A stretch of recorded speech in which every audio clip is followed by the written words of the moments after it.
If you had to give yourself a score out of 10, say, for your success, what would it be? You see, unfortunately, that score chart will be dampened by 1987, the stock market crash. So I could probably only give myself a score of 6 out of 10. So if we didn't have the stock market crash then, do you think the other 4 could have been made up? Yeah, I'm 9 out of 10 anyway. Two mates are on a mission to figure out how 10 Aussie icons in completely different fields broke away from the pack. We want to dig deeper, see if anyone can do what they've done, and figure out their common thread.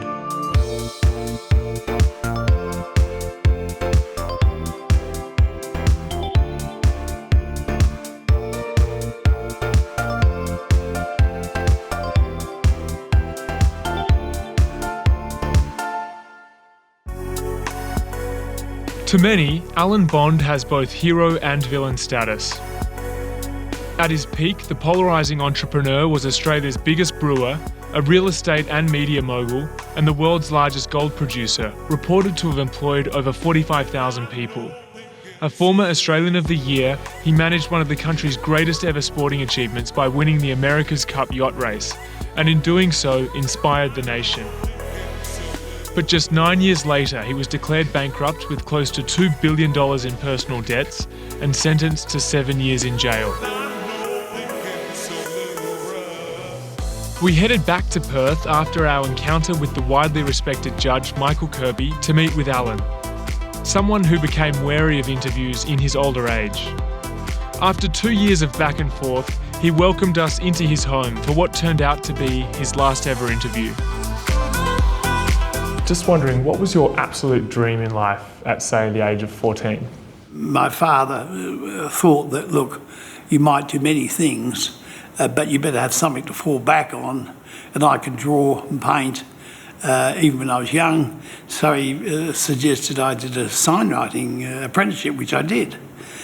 But I soon grew into the entrepreneurship of that. And from a small sign shop, I very quickly, by the time I was 18, I'd started my first company and I automated signs. I saw opportunities which other people didn't want to do. How much of your success can you attribute to your family? Oh, I think everything, really. I always wanted something better for them. I mean, I saw my father go off to war as a fit man.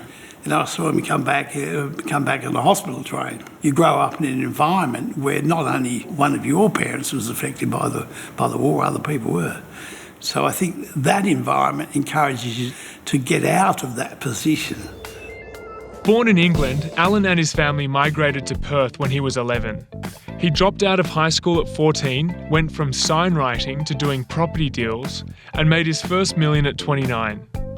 Cashed up from a Western Australian property boom at the age of 34, the now multi-millionaire made his run at the America's Cup. At the time, the Americans were enjoying the longest winning streak in the history of all sports.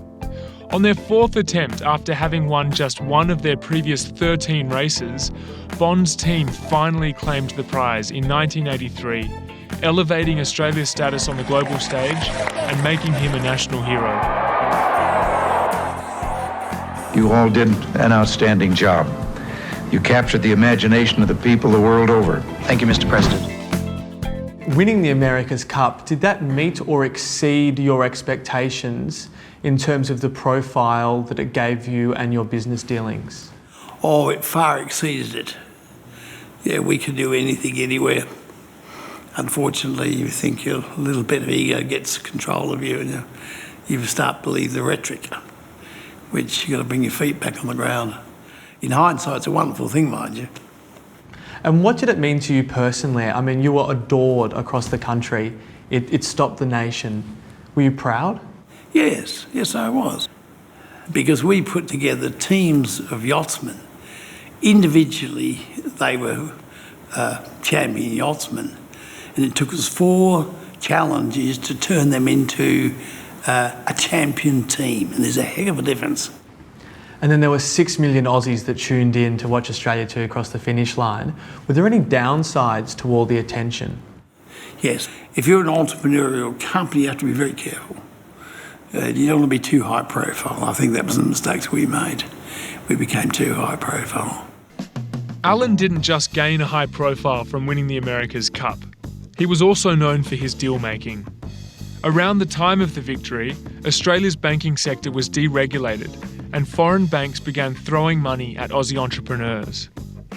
With his newfound hero status and the goodwill of the country behind him, Alan went on an acquisition blitz. By the end of the 80s, he was the 5th largest beer brewer in the world and the world's largest gold producer. Bond Corp owned Channel 9, diamond mines, a Chilean phone company, an airship company. The list went on. Alan would even borrow money to found the country's first private university named after him. He struck us as a fearless optimist, someone with a huge appetite for risk, who craved recognition and acceptance from the country he was so proud of. And tell me, have you ever been the victim of tall poppy syndrome? Oh yes, I'm probably the outstanding candidate. I think Australians, by and large, love to build you up, but at the same token, they're equally as, I can't get quite the right word for this, but they're equally as determined, I'll use the word, to not let you go too far. So can anyone make it, or just some people? Just some people. But it's open for a lot of people to do very well. A lot of people don't wish to work as hard as you have to work. And that's what you have to accept, that when other people are going out and you've got to be working at night and you've got to work on your Saturdays, and they look at life differently. And if they come from a second generation or third generation Australia where the family has a little money, there isn't that necessity to go out and make money per se. But I don't think the making of the money is the importance, really. The thing, it never has been, never was with me. And I don't think it's for many of the guys that have been successful, there was a challenge. They put their heart and soul into making it happen. And I think that's what it's really all about. So what's more important then, the passion or the hard work? Have to have both. There's no easy way to be successful. You've got to be able to put the hard yards in the early part particularly. Do you enjoy bargaining and deal broking? Yes. What do you enjoy about it? Trying to read the other person's hand of cards. But you're not a big gambler, are you? No, don't gamble at all, actually. Well, I do in business, obviously. But to read what other people are thinking is part and parcel of negotiation. Can you identify points in your career when you should have folded instead of upping the ante? Oh, yeah, that's a good question.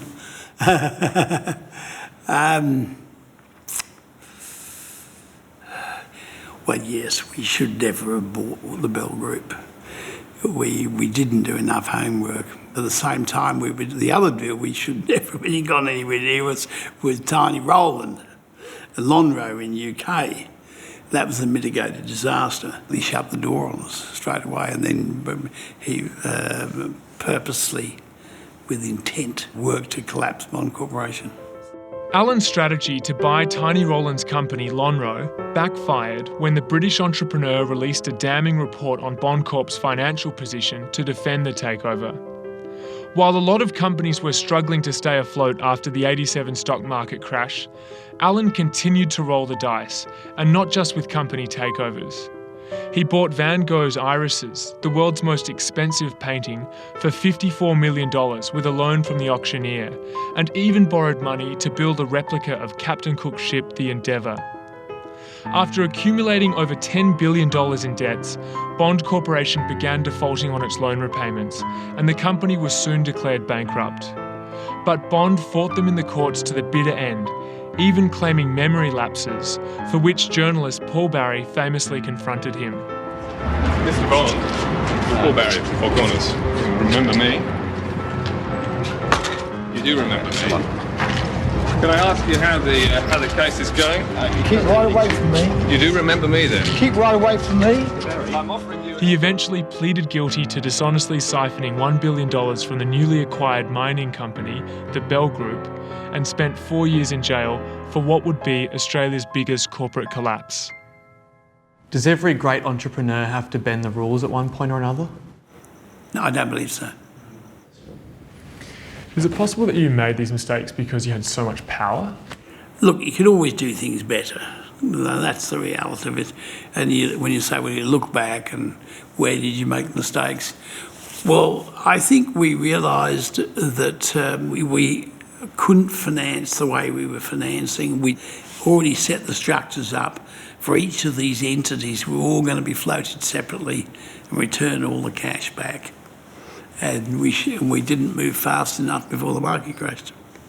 When you were at that low point in your career, were you worried about your legacy? No. No, I don't believe you can look back on the past and get too many credits going forward.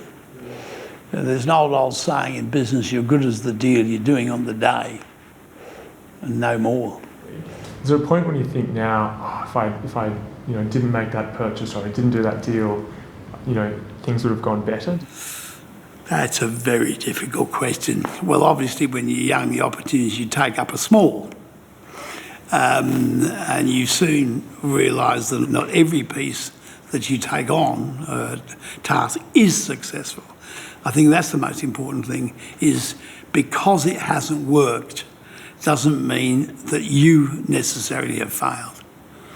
The market you may have been too early for the market, couldn't get penetration, didn't have enough capital, and you regroup all those things and then you can move it on with that benefit of that experience. The key really is to be making decisions the whole time, whether they're right or wrong, learn from them and take it into your next situation. If you could make all decisions that were right, that would be fantastic. We obviously don't know. Even the huge companies make bad decisions. It doesn't mean the company's failed. That particular project just didn't work. Do you believe you were successful? Yes. Do you think Lance Armstrong was successful? No, I don't. I think he let the side down. Suggesting that Lance Armstrong was not successful, yet he was, fascinated us. They both didn't play by the rules of the game, but it struck us that Alan never saw it that way. He had so much drive, energy and persistence, and led such an extraordinary life, but we couldn't help but feel that same sense of disappointment in him, like a lot of other Aussies. We wanted to know what lessons we could learn from his life. Tell me, after everything that's happened in your career, would you do it all again? Well, yes, you've got 50 years more experience on you, do things differently. But I would. I see as many opportunities today as there were then. What's been the highest point of your career? I probably think the founding of Bond University ranks even above the America's Cup. And I think in the future, 100 years from now, they'll have forgotten somewhat about the America's Cup. Bond University will still be going strong. But have you enjoyed the journey along the way? Have you had a thrilling life? Yes, a full life. Yeah, I have. What do you want to be remembered for? Well, I think taking on the challenges that people said you couldn't do. Proving the naysayers wrong, would you say? Oh, no, I don't want to worry about them. Don't worry about people that are negative. You just get on with what you're doing. Is it better to have loved and lost than never loved at all? Oh, I think it's better to have tried and failed than never tried. After meeting Alan and comparing his decisions in life with the other Aussie icons we met, it was this approach to failure that stood out to us the most. To break away from the pack, take risks, and don't let the fear of failure hold you back. While Bond took this to the absolute extreme, this approach to failure was a common thread. We've got you something we think sums you up quite nicely in that it's a fast-dealing property game. It's make a move, make a deal, make a fortune. So we think that sums it up pretty well. Thank you. It'll be fun.